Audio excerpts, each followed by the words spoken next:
காசாவில் காயமடைந்த பாலஸ்தீனர்களை சிகிச்சைக்காக மலேசியா கொண்டு வரும் அரசாங்கத்தின் முடிவை கேள்வி எழுப்பவர்கள் குறித்து பிரதமர் பெருத்த ஏமாற்றம் தெரிவித்துள்ளார்.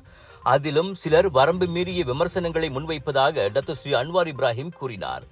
காசாவில் இஸ்ரேலின் இனப்படுகொலைகளால் துன்பட்டுக் கொண்டிருக்கும் பாலஸ்தீன மக்கள் மீது மலேசியா காட்டி வரும் இரக்கம் மற்றும் கருணையின் வெளிப்பாடே அந்த உன்னத முயற்சி. ஆனால் அது புரியாமல் அரசாங்கத்தை விமர்சிக்கிறார்கள்.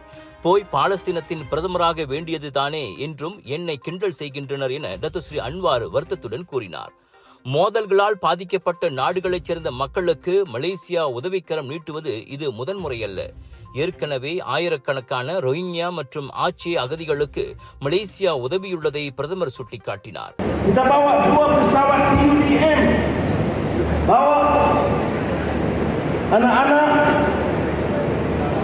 yang cedera parah kerana kezaliman Israel Zionis menembak bom, hancurkan rumah, bunuh bayi, wanita mati.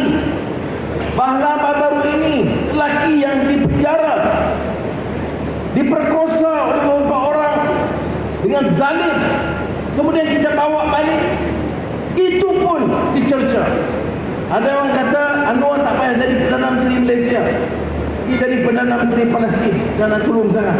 Maka ada juga kita simpan di sini untuk beri perlindungan sehingga keadaan berkawal. காசாவில் காயமடைந்த 41 பாலஸ்தீனர்கள் மற்றும் அவர்களின் 86 குடும்ப உறுப்பினர்கள் எகிப்திய அரசாங்கத்தின் உதவியுடன் வெள்ளிக்கிழமை மலேசியா கொண்டு வரப்பட்டனர்.